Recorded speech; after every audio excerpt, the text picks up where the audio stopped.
It is literally the first day of the holiday.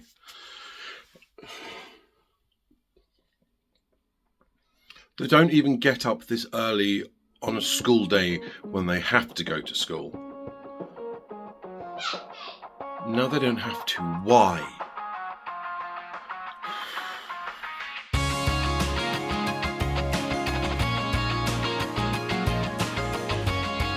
Well, look, just an update. I'm not going to make this a regular thing. Yeah. So we're going to just waiting for the kids. They're at the church at the moment having an Easter service. I'm about to go in 5 minutes time to just watch them, and then we're going to break up for Easter. It's going to be an interesting couple of weeks. Got family visiting for a weekend, and we're going to do some tidying around the house and going out and Easter related activities. So yeah, should be good. But as for the glutton for punishment bit, next term, not only am I doing the computer club again, but the reception years are doing a dinosaur day or a dinosaur project. So it expands over, a couple of weeks. They wanted to see if we could do some green screen of them pretending to drive through dinosaurs and talking dinosaur stuff. So that's fine. Can set that up with a nice little YouTube video in the background. Okay, great. It then turned into, we have an unused VR Samsung headset, the Samsung VR ones. So now I'm setting up a VR computer so that the children can now drive through looking at dinosaurs in VR. And on green screen as well. So there's loads of different little projects that I've got coming up. But on the plus side, I have finished another project. I have now got all of the computers in the school up to the best that they can be. And by that I mean each one now has at least 8 gigabytes of RAM, which is sort of standard, and at least the highest processor that can fit in the socket. So for some of them, it's a 3770. For some, it's a 4771. But the fact is, every computer is now as upgraded as it can be, which is insane because everybody has just been talking about how fast the computers are now. And it's nice. It's nice having an effect. Life, it's good. Even some of the children are making me Easter cards. I've got there's several cards that I got before we went on holiday, and it's adorable, and I like it, and I'm enjoying working here. And I am the best value member of staff there is because it's volunteering, and I'm achieving a lot, and I am fine with that. But start as you mean to go on, so at least it's sunny, so I'm hanging the washing out. It's not so bad. A few moments later. Shouldn't have hung the washing out. But this does bring me to the reason why I'm doing this update. It's the 29th today of March.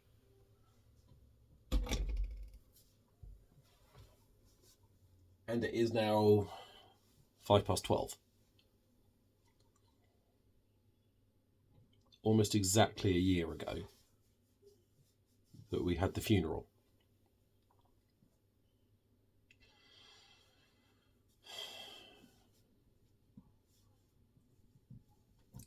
It's really sunny outside now. There's blossom on the tree, there's small plants growing in the garden. It's just another normal day.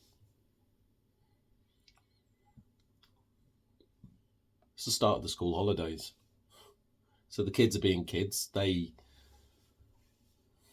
don't know. And I keep saying we'll do stuff, and then it hits me and I'm sort of like, oh yeah, anniversary.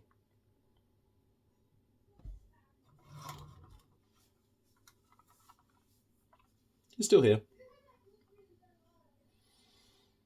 Coated in dust because he's just sat on top of a wardrobe. Sat on top of a wardrobe since last year, but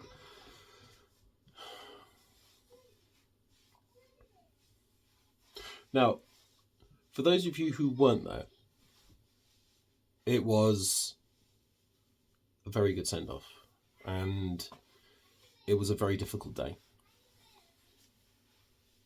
And I don't remember my speech. I don't remember if it went well. I don't remember if it was a good speech.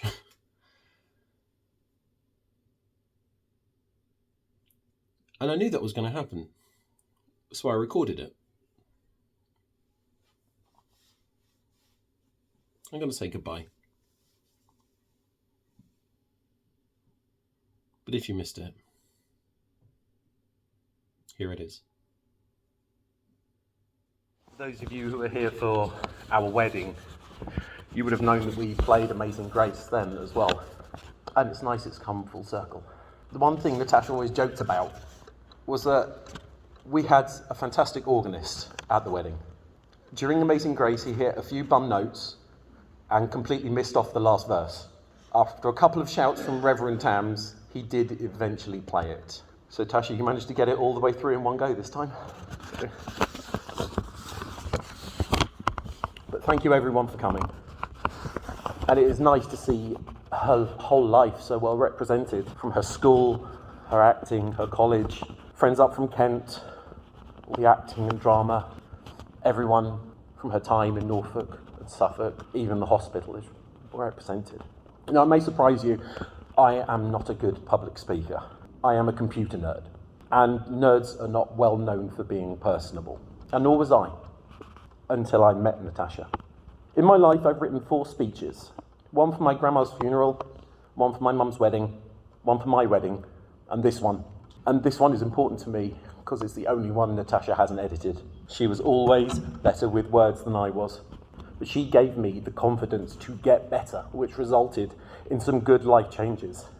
I know I certainly wouldn't be the man I am today if she hadn't been in my life, and that is a good thing, by the way. But for Natasha herself, she was a walking contradiction. She could recall little details on everything, but also walk into a room and forget why she went in there. She could talk as fast as a cattle auctioneer, or you could say something to her and it would take her 30 seconds to process. She could learn things quickly. Give her a task and she'd research it, and she'd repeat it, give it 110%, but it also took her 3 weeks to do laundry. But she was a stickler for things. Like a dog with a bone, she would not let up. I remember after I moved in with her, Jan and Shane back in Rochester, me and Shane would be up to the stupid hours, either on my PlayStation 2 iToy or Natasha's Xbox, playing some dungeon crawling game. If Natasha got bored or tired, she'd head up to bed, but you could guarantee that half an hour later, there'd be a call from upstairs that went, "When you come up, bring me a glass of orange and water, honey." Over time, week after week, night after night, it just ended up as, "Orange and water, honey." And it stuck so much that every bottle of squash that now exists for the rest of time will forever be referred to as orange and water, honey. Even in hospital, she'd be lying in her bed and ask me to make her a peach and raspberry orange and water, honey. So I was planning on telling stories of our life together, but I can't think about that without falling apart. And now is not the time. And let's be honest, she wouldn't want us sitting around moping in sadness that she's gone. She would be the first one up here telling you to celebrate the life she had and how lucky we were to have her in it, in the short time she had. Natasha did enjoy a good laugh and a fantastic joke. And in fact, I'm going to let you in on a secret. For those who know, I've been doing a charity walk for the past month. Natasha's the one who suggested I make a video log, and I've been putting it up on my Facebook every single day. But she also asked me to include a special joke that only she knew about. And I did. I promised not to tell anyone until day 31. But if you want a head start, just watch each video in turn and just listen to the first word and know that as you do this, Natasha is laughing at you. For everyone else, just wait for day 31.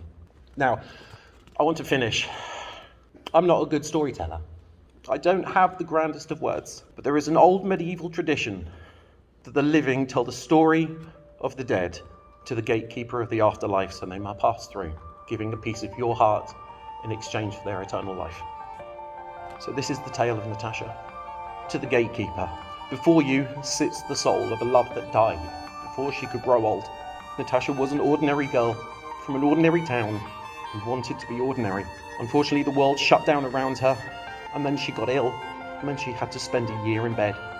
And she was worried that she wasn't living enough, so she made up a story of a great life she wanted to live, which made her forget the great life she already had, how she filled a home with joy and laughter, light and promise, how she met a boy who felt all alone in the world and made her feel okay, and how even when she was sick, she still gave those around her hope, how she reminded them of who they were after they had almost forgotten. So when she knew she was going to go, she was okay, because she had lived a great life, a full life, and she was everything she needed to be, just as she was. And so, my love, as you close your eyes for that final time, don't be scared to keep them closed. It's okay. Dance to infinity, sing to the stars, and be proud of the legacy you leave behind.